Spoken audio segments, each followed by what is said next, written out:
एक बार फिर से बीटीपी क्लासेस में आपका स्वागत है। आज हम डिस्कस करने वाले हैं लॉ ऑफ केमिकल कॉम्बिनेशन, रासायनिक संयोजन के नियम। इससे प्रीवियस लेक्चर में हमने डिस्कस किया था कि टेम्परेचर की कौन कौन से स्केल हैं, केल्विन स्केल जो हमने डिस्कस किए थे, और एक हमने बताया मैटर का क्लासिफिकेशन उसमें। तो आज हम डिस्कस करने वाले हैं law of chemical combination. Law of chemical combination, या जिसे हम कह सकते हैं रासायनिक संयोजन के नियम। जब रासायनिक संयोजन के नियम की हम बात करते हैं तो इसमें हम पे 5 नियम आते हैं, 5 लॉ। फर्स्ट लॉ है law of conservation of mass, जिसको हम कहते हैं द्रव्यमान संरक्षण का नियम।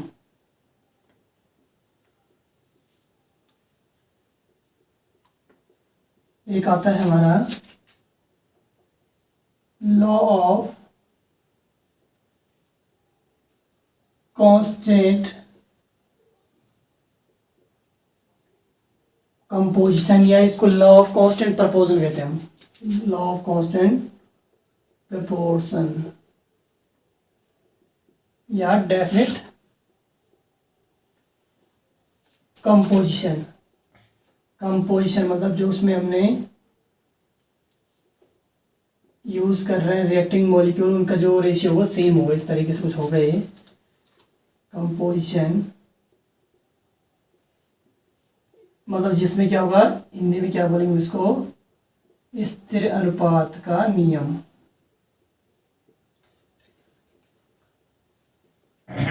एक आता हमारा law of multiple proportion. Multiple proportion जिसको हम क्या कहते हैं गुणित अनुपात का नियम। क्या कहा मैंने इसको, गुणित अनुपात का नियम। और फोर्थ लॉ आता हमारा law of reciprocal. Law of reciprocal जिसको हम कहते हैं व्युत्क्रमानुपात का नियम। व्युत्क्रम अनुपात का नियम। और लास्ट हमारा आता है गैल-लॉसाइक लॉ, गैल-लॉसाइक का नियम।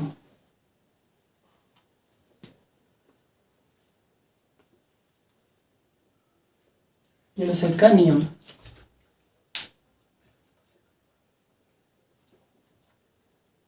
गैल-लॉसाइक लॉ।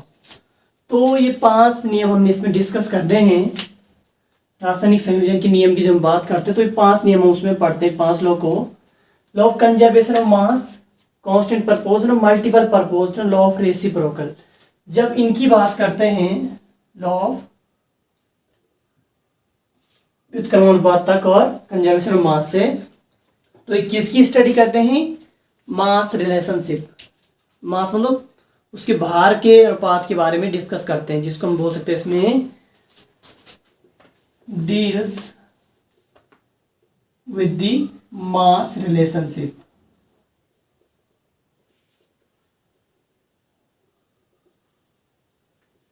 मास रिलेशनशिप के बारे में बताएंगे कि उसका जो वेट है किस तरीके से चेंज हो रहा है, इनके बारे में डिस्कस करेंगे। और जो ये है गैल-लॉसाइक लॉ, ये रिलेशनशिप किसकी में बताता है, deals with the relationship between volume of reacting molecule, reacting substance हम बोल सकते हैं, इनके आयतन के बारे में। मतलब ये उसका आयतनात्मक अध्ययन करता कौन, गैल-लॉसाइक लॉ। और जो चारों नियम है ये किसका अध्ययन करते हैं, किसकी स्टडी करते हैं हमेशा, उसके मास की। तो ये हमें ध्यान रखना है इसमें कि ये किसके लिए, कभी पूछ सकते हैं इसमें कि इनमें से कौन सा लॉ इसके वॉल्यूम का रिलेशनशिप एक्सप्लेन करता है। तो उसके लिए हम बात करेंगे कैलुसेट लॉ की, और अदरवाइज ये सब किस में है, मास रिलेशनशिप की। तो फर्स्ट लॉ जो हम पे आता है law of conservation of mass, conservation of mass, द्रव्यमान संरक्षण का नियम। कंजर्वेशन, कंजर मतलब संरक्षित करना, उसको बचाना। तो ये क्या कहता था, ड्यूरिंग ए केमिकल और physical process total mass of reacting molecule is constant. मतलब क्या बोलता था कि किसी भी भौतिक या रासायनिक परिवर्तन के समय total mass of product is equal to total mass of reactant. कोई भी जो भौतिक और रासायनिक परिवर्तन होते हैं तो उसमें अभिकारक का कुल भार उत्पाद के कुल भार के बराबर होता है। मतलब कुल जो उसका मास होगा हमेशा कांस्टेंट रहेगा।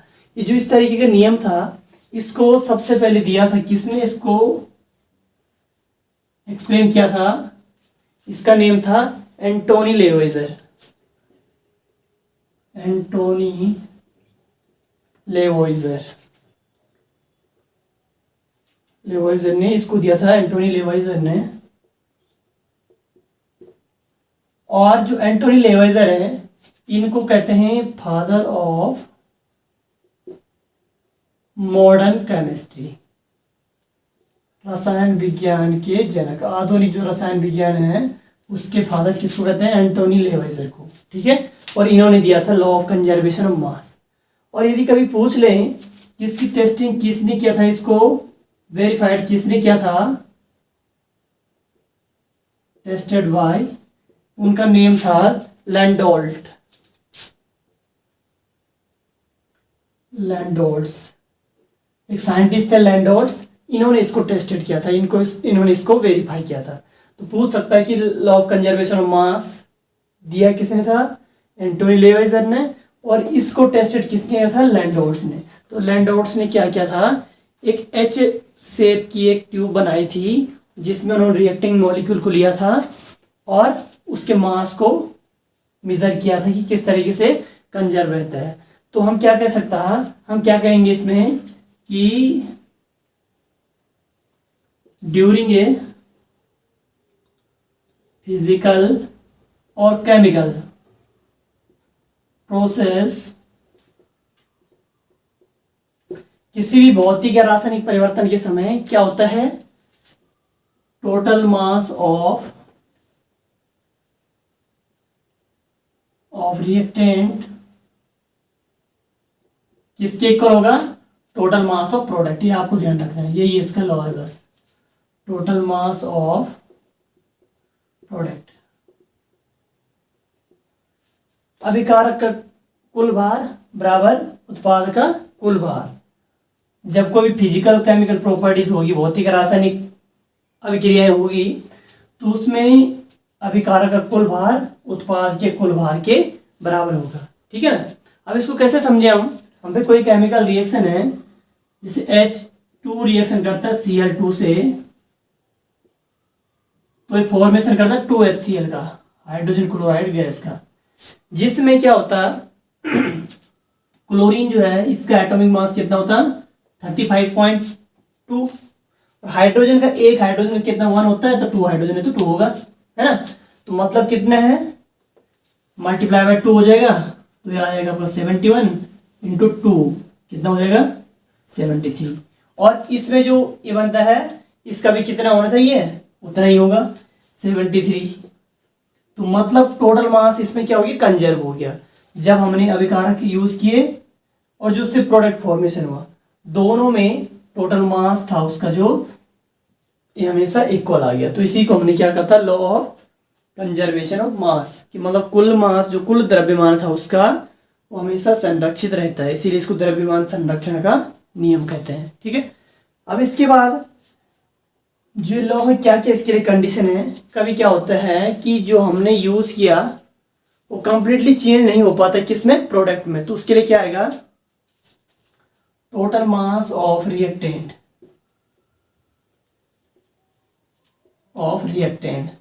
अभिकारक का कुल बाहर बराबर किसके बराबर, total mass of product, total mass of product plus क्या होगा, mass of reacted unreacted substance, ये बोल सकते हैं मास ऑफ अनरिएक्टेड, मतलब जो अभिक्रिया जो नहीं कर पाए उन अभिकारकों की संख्या ना, total mass of product plus total mass of unreacted reactants,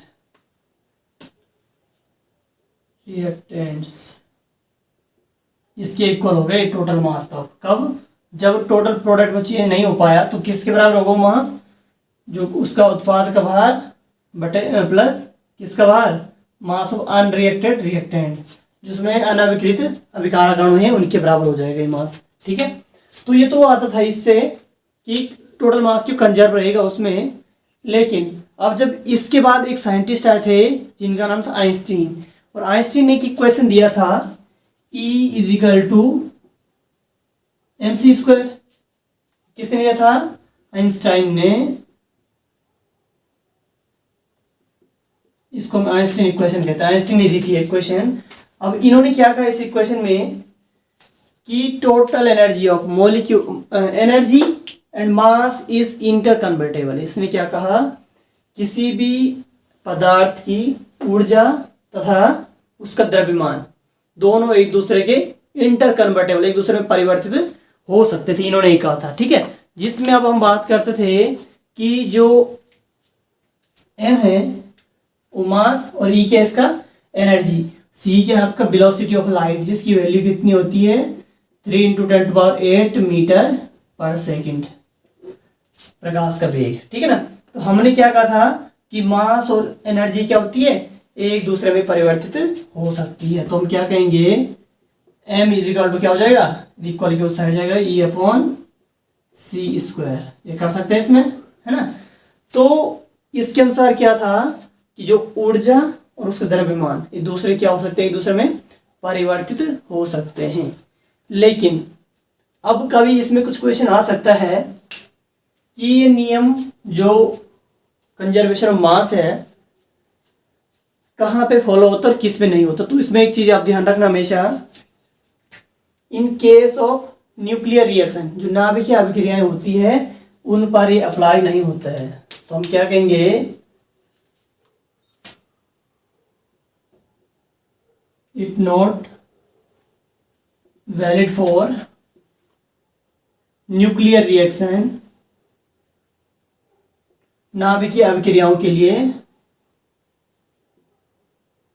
and radio active decay,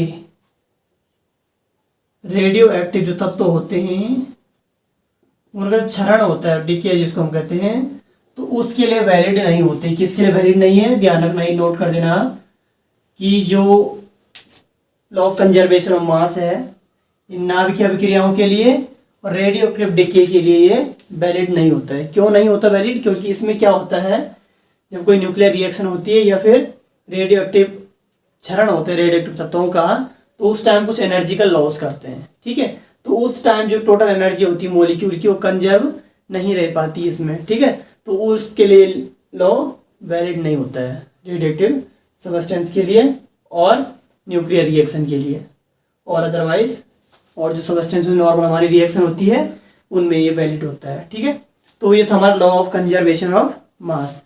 अब जो इससे मॉडिफाइड नियम आया था, जो आधुनिक नियम इसको कह सकते हैं law of conservation of mass का, तो क्या कहा था, ये क्या कहेगा इसमें कि मास एंड एनर्जी, क्या कहा इसने, mass and energy are interconvertible, ऊर्जा और जो द्रव्यमान होता है एक दूसरे में परिवर्तित हो सकते हैं, but the total mass and energy of the system remain constant. लेकिन किसी तंत्र का जो कोई सिस्टम है उसके कुल ऊर्जा और उसका द्रव्यमान हमेशा संरक्षित रहता है, एक दूसरे में चेंज तो हो सकते हैं। क्या कहा इसने, energy and mass are interconvertible, एक दूसरे में चेंज हो सकते हैं, लेकिन किसी सिस्टम का जो कुल एनर्जी और मास होगा ये हमेशा कांस्टेंट होता है। क्या होता है, ये हमेशा कांस्टेंट हो। तो ये कुछ पॉइंट थे law of conservation of mass से रिलेटेड। इसके बाद हम डिस्कस करते हैं इसमें लॉ ऑफ कांस्टेंट परपोजन या डेफिनेट परपोजन।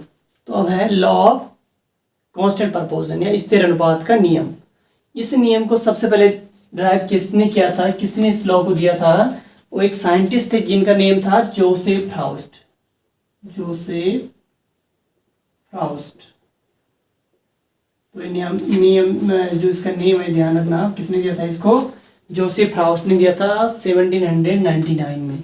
तो इन्होंने क्या देखा कि जब विभिन्न सोर्स से, अलग अलग स्रोतों से हम किसी कंपाउंड को प्राप्त करते हैं तो वो जो कंपाउंड है उसमें उसके कांस्टेंट पार्टिकल्स या फिर जो हम उसमें बोलते हैं जो इसके कंपोजिशन है वो हमेशा फिक्स रहते हैं, उनका जो रेशियो था वो निश्चित था। तो इन्होंने इसीलिए एक नियम ड्राइव किया था जिसको हम स्थिर अनुपात का नियम कहते हैं।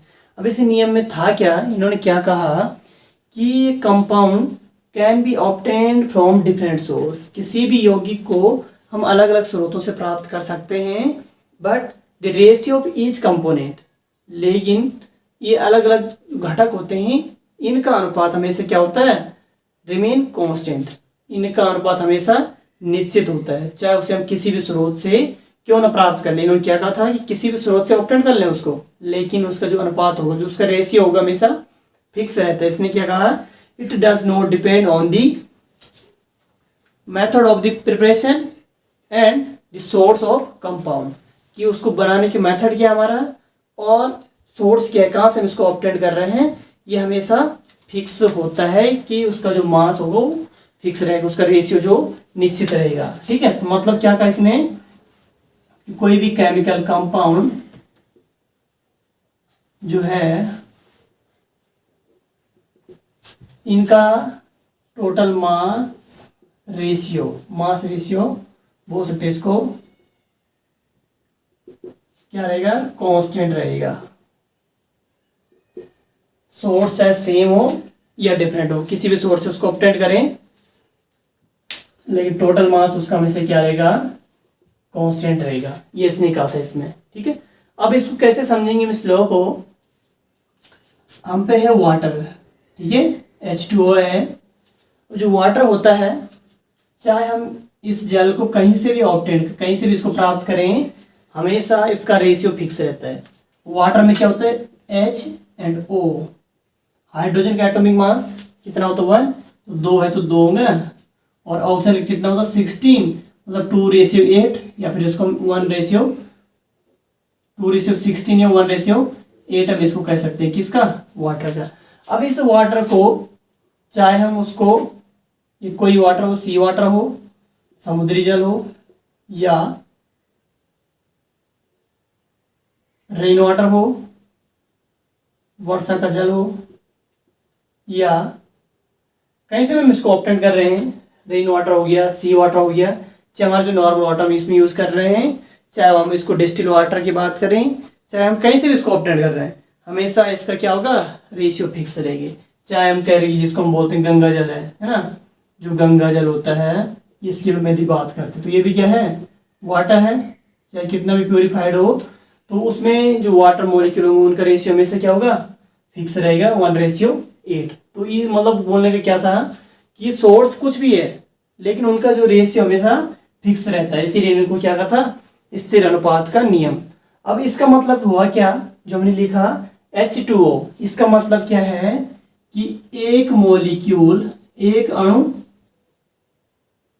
जल के बनने में क्या चाहिए? हमें एक अणु जल बनाने के लिए हमें क्या चाहिए? 2 ग्राम हाइड्रोजन और 1 ग्राम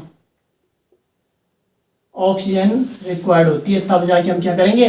एक मॉलिक्यूल वाटर का फॉर्मेशन करेंगे। इसका मतलब ये हुआ। ठीक है ना। अब जैसे हम नेक्स्ट एग्जांपल यदि समझें, हम पे है कार्बन प्लस O2। कार्बन क्या है? कार्बन कौन सा कार्बन? हम चारकोल से ऑब्टेन कर रहे हैं उसको। ठीक है, चारकोल वाला कार्बन हम लिख रहे हैं, चारकोल। तो उसकी यदि बात करें तो जब इससे रिएक्शन करेंगे तो क्या करेगा? CO2 गैस इवॉल्व करेगा। और चाहे तो हम क्या करें, एक हम पे आता है कैल्शियम कार्बोनेट, जिसको हम क्या बोलते हैं? लाइम स्टोन, क्या नेम है इसका, लाइम स्टोन। अब इस लाइम स्टोन को यदि हम हीट करते हैं, यदि हम इसको गर्म करें तो गर्म करने पे ब्रेक हो जाता हमेशा, एक तो बनाता कैल्शियम ऑक्साइड और एक CO2 गैस यहाँ से भी मुक्त करता हो, CO2 गैस का एक अणु। अब इसमें भी हम इसका मास रेशियो देखेंगे कार्बन और ऑक्सीजन का। कार्बन एटॉमिक नंबर कितना होता है 12 और ऑक्सीजन का, एक ऑक्सीजन का होता है 16, दो क्या होगा 32, मतलब 12:32। या फिर हम इसको लिख सकते हैं 4×3=12 और 8×4=32, 3:8 है ना। चाहे हमने इसको कहीं से भी ऑब्टेन किया, कोई भी सोर्स रहा हमारा, चाहे हमने चारकोल से इसको ऑब्टेन किया या फिर हमने इसको लाइमस्टोन से लिया। लाइमस्टोन को किसको कहते हैं, लाइमस्टोन, ये भी ध्यान रखना, कैल्शियम कार्बोनेट को क्या कहते हैं, लाइमस्टोन भी कहते हैं, ठीक है, ध्यान रखना।